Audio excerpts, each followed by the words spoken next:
नमस्कार. आज आपण बनवतो आहे मूग डाळीपासूनचा एक पदार्थ. त्यासाठी 1 वाटी मूग डाळ मी इथे घेतलेली आहे. ती आपण पाण्यामध्ये भिजवून ठेवतो. 3 ते 4 तास भिजल्यानंतर आपण ती डाळ स्वच्छ धुवून घेतो आहे. हा असा पदार्थ आहे जो अतिशय पौष्टिक आहे, जो वयोवृद्ध लोकांनासुद्धा चालेल. आपण डाळ चांगली स्वच्छ धुवून घेतो आहे, कारण मूग डाळीला थोडासा वास असतो, त्यामुळे आपण ती क्लीन धुवून घेतो आहे.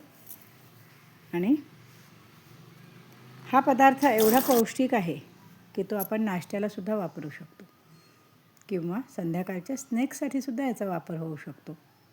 आता ही डाळ मी भिजलेली स्वच्छ धुवून घेतलेली आहे. ते आता मिक्सरमधून आपण फिरवून घेऊ. ती थोडीशी हलकीशी रवाळ वाटायची आहे आपल्याला. एकदम पेस्ट करण्याची काही आवश्यकता नाही आहे. त्याच्यामध्ये थोडंसं पाणी घालतो आहे आपण. अर्धा कप मी पाणी घातलेलं आहे. आता वाटून घेऊ आपण. आणि आता ही थोडीशी दरदरी म्हणतात तशी आपण वाटून घेऊ. एकदम फाईन पेस्ट करण्याची काही आवश्यकता नाही आहे. आता ही वाटलेली डाळ आपण जरा झाकून ठेवू.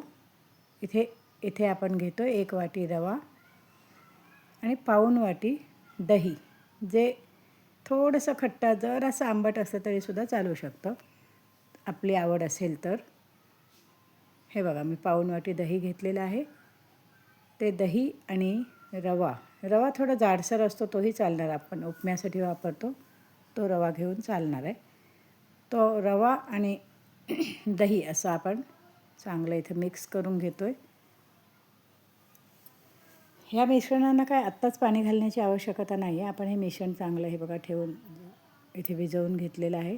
आणि रव्याने दही थोडंसं शोषून घेतल्यामुळे थोडंसं ड्राय झालेलं आहे. आता हे आपण मूग डाळ जी वाटून घेतली होती ती डाळ ह्याच्यामध्ये आपण आता मिक्स करतो.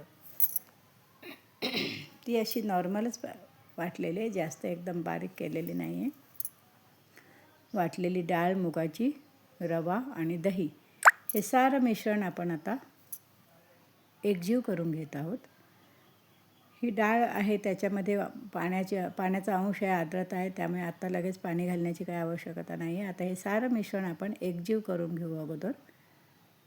आता ते हे बघा ओलसर झालेलं आहे. ह्याच्यामध्ये मी थोड्याशा भाज्या घातलेल्या आहेत. गाजर, कांद्याची पात, कोथिंबीर, हे सर्व साहित्य मी इथे घातलेलं आहे. ह्याच्यामध्ये 1 चमचा जिरं, आलं लसूणची पेस्ट आवडत असेल तर,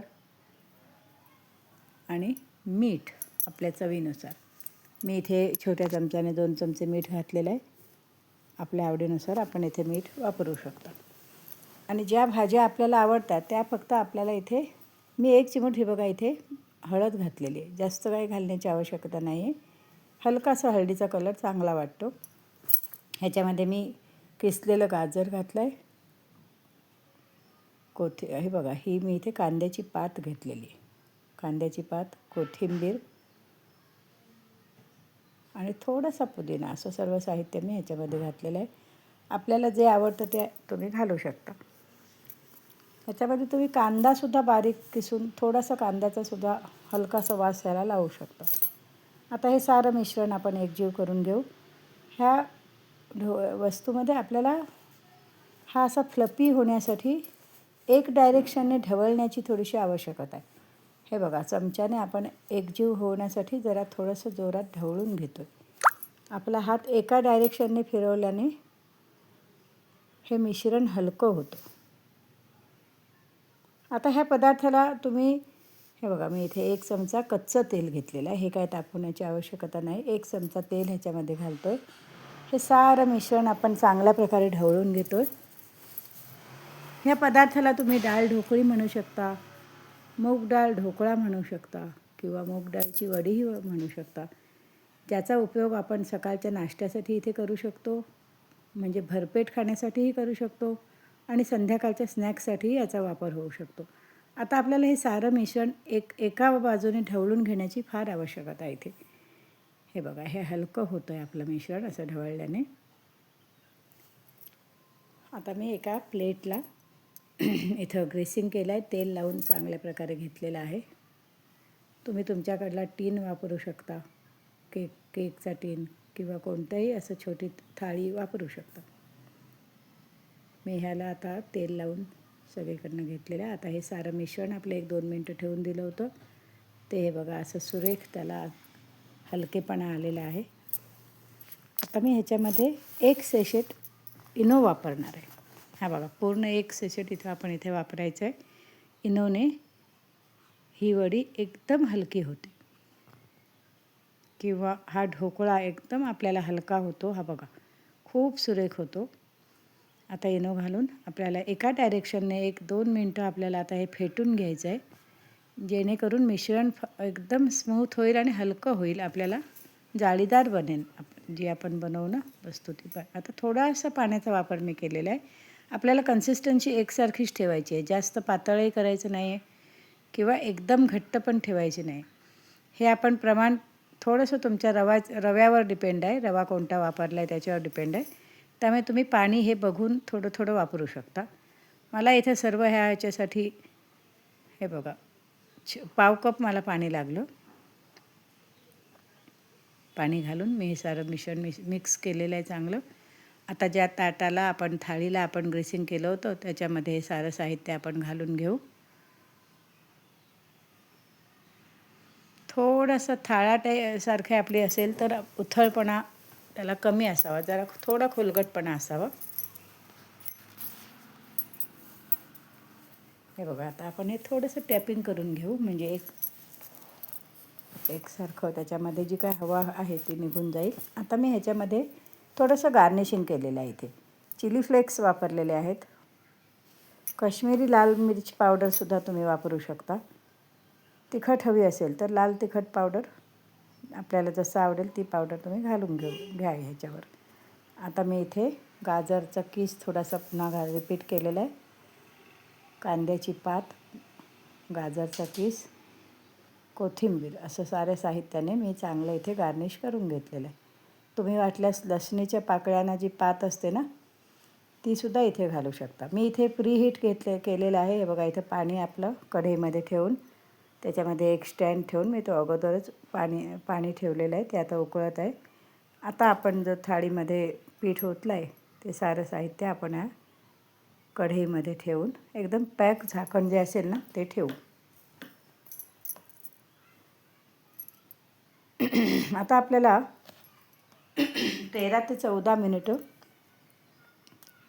लो फ्रॉम हाय असा म्हणजे मीडियम गॅसवर ठेवून, एकदम लहान पण नाही आणि एकदम मोठा पण नाही, असा मीडियम गॅसवर ठेवून आपल्याला हे मिश्रण उकडून घ्यायचं आहे 13 ते 14 मिनिटं. आता हे मिश्रण हे बघा मी उघडून बघितलं, हे चांगल्या प्रकारे शिजलेलं आहे. हा आपल्या सुरीला कुठेही लागून आलेलं नाही आहे. आपण टूथपिकचा पण वापर करू शकता. हे बघा आता हे सारं मिश्रण मी बाहेर काढून घेते. आपला ही डाळ ढोकळी किंवा ढोकळा त्याला तुम्ही कोणतंही नाव द्या. हे बघा मस्त शिजून आलेला आहे, एकदम फुललेला आहे, हलकेपणा त्याचा चांगला आलेला आहे. आता आपण ह्या ताटाला खाली ठेवून त्याच्या वड्या पाडून घेऊ. त्याआधी ना आपण ह्याच्यावर फोडणी घालणार आहोत. ह्या फोडणीला मी इथे तेल वापरलेलं आहे. ह्याच्यामध्ये लाल तिखट किंवा सुक्या मिरच्याचा तुकडा, कढीपत्ता ह्यातलं काही तुम्ही वापरू शकता. मी इथे साधी फोडणी केलेली आहे ज्याच्यावर हिंग, हळद, थोडीशी हळद, हिंग, जिरं एवढंच फक्त घातलेलं आहे.